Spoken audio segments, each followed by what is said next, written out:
All right, let's get to some news, though, that did not make us happy on Friday. Yeah. And everyone, and I mean everyone, I am sure your phone was, my phone was only rivaled by your own, or maybe my phone was only rivaled by yours in the amount of calls and texts.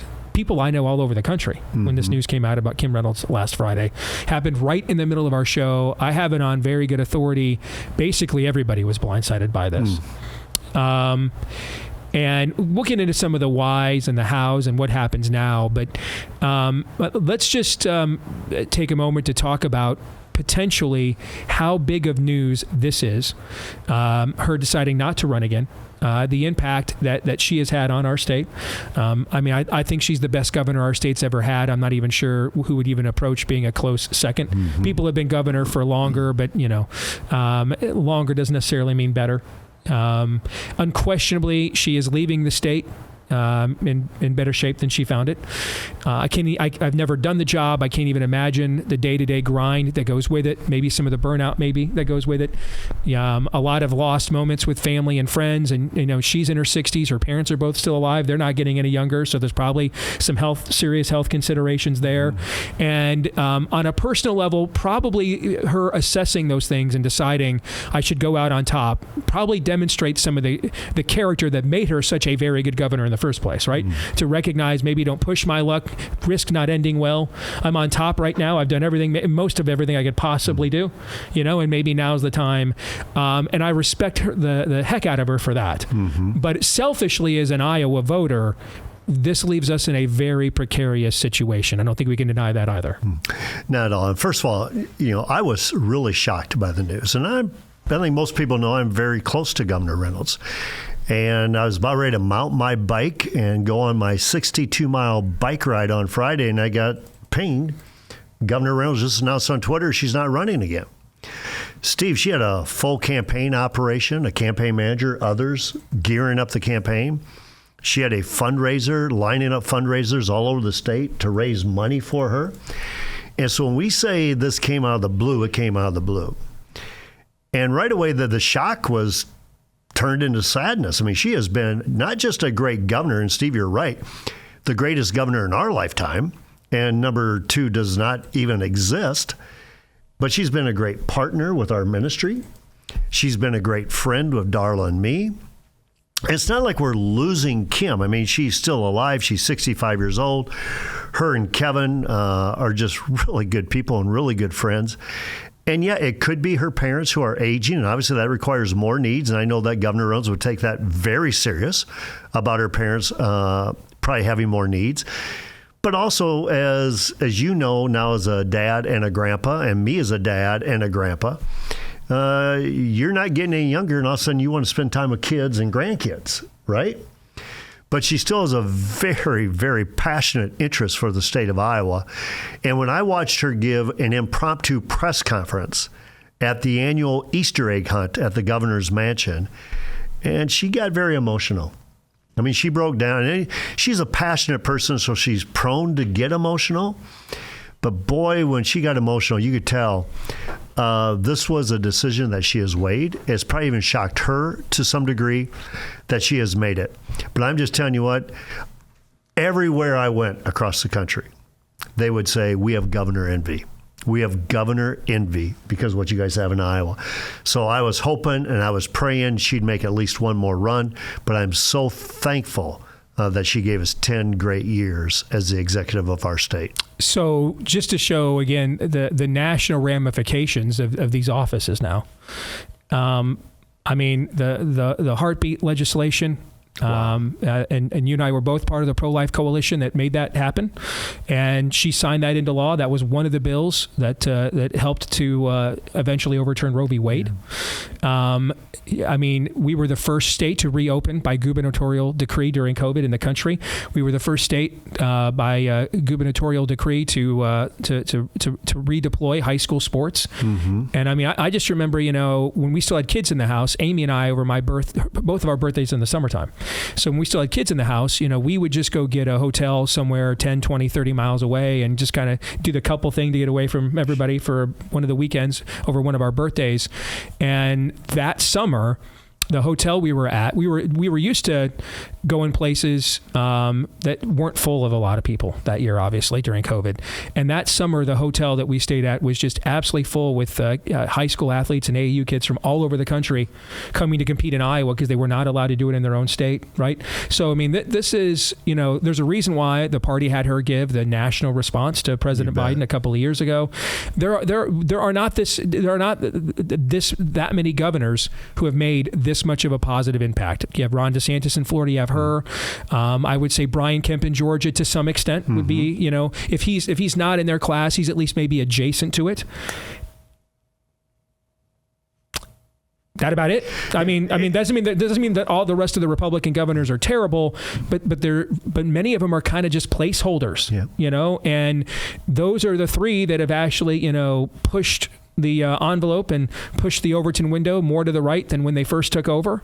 And there are national ramifications for losing one of those people. Oh, huge. Matter of fact, when, I got a chance to hang out with Governor Ron DeSantis a lot and with Governor Reynolds at the same time as he was running for president here in the Iowa caucuses.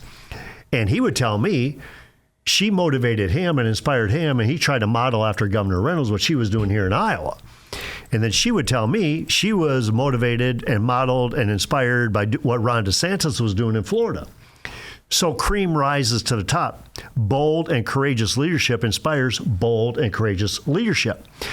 And that's what she did. And Steve, you talked about, the heartbeat bill. She signed that at our leadership summit in front of the national press and said if the Democrats say that they have a inline like 20 weeks or 24 weeks or 12 weeks, whatever it is, tell them to tell, because right now they don't. They're for abortion up to birth and beyond and have the taxpayers pay for it.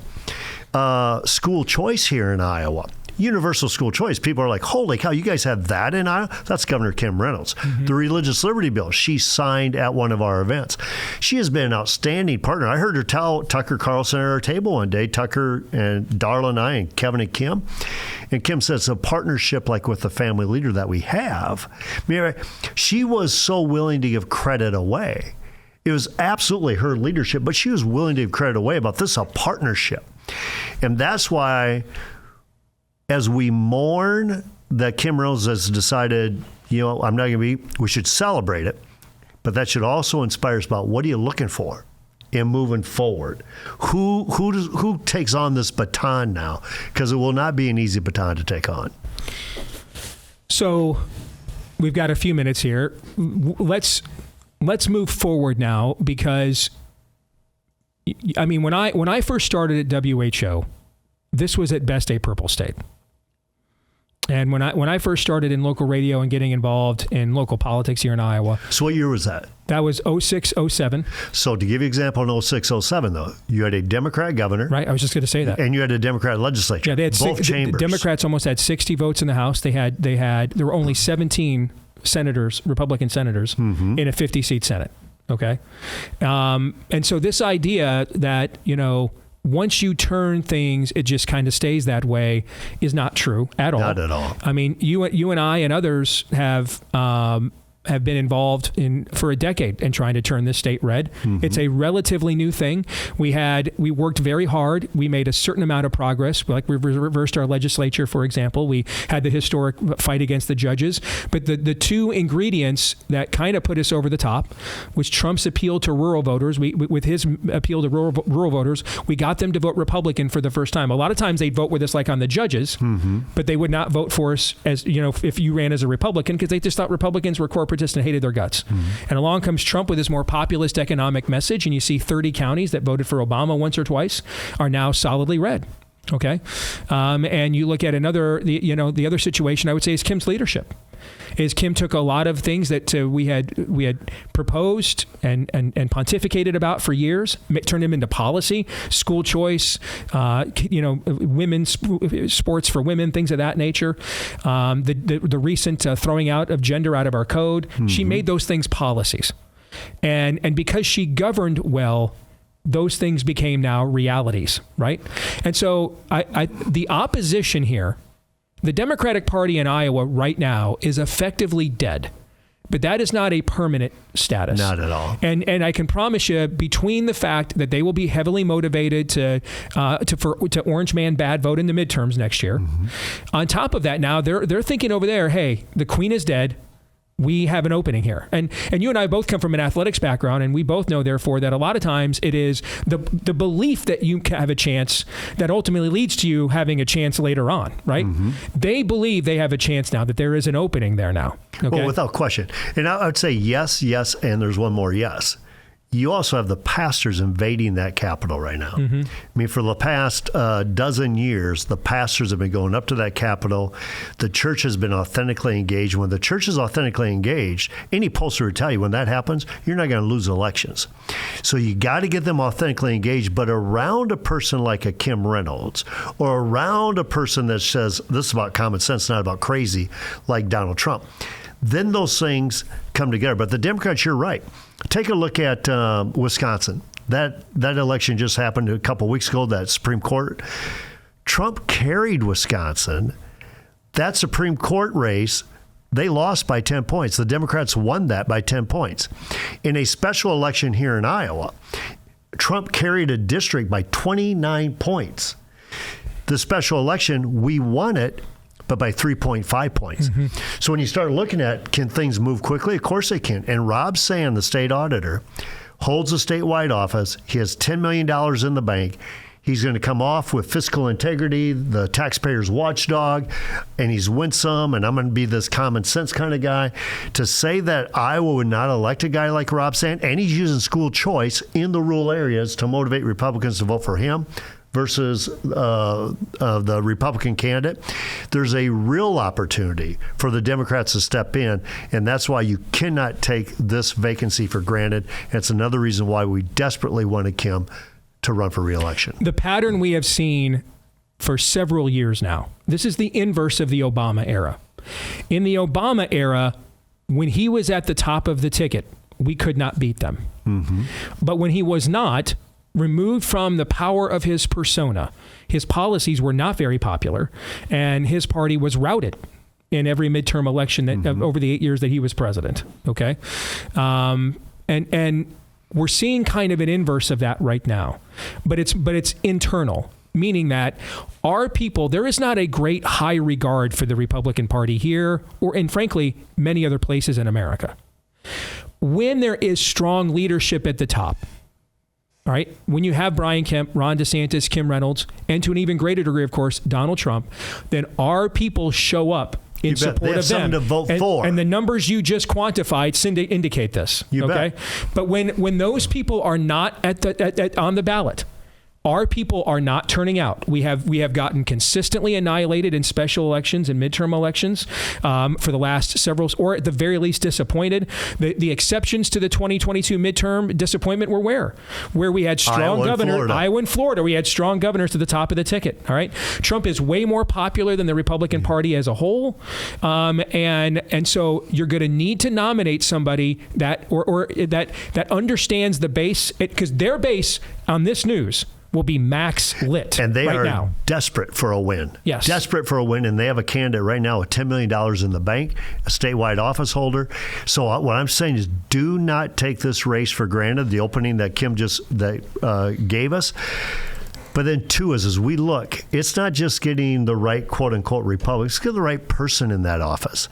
Someone who's called, someone who's capable, someone who's got the chemistry to lead right now and can actually deliver the bold and courageous leadership, building on Kim's legacy, not being a drawback from Kim's legacy. So I've got a minute here. I would be remiss if I did not ask you this then. All right. You've run for it before. Is this something you're interested in? My audience will want me to ask you. So no, I mean, and I got obviously pinged over the weekend a lot about, are you interested in running? Matter of fact, some of the people that didn't want me to run before now are like, you should run now. And this would be your time. And what I've told them, I said, this is a great time for everybody to take a Lamaze breath. This is not a call Darla and I feel in our heart at all right now. The call we feel in our heart is the family leader right now. But what I would say is I will not close the door on God. After the Iowa Hawkeye football season or the college football season, I will take a look at the field to say, where are we at? If there's a thing to say that God says called to be run in, then I may look at it. But otherwise, I feel very, very comfortable and confident in the call that God's given me right here.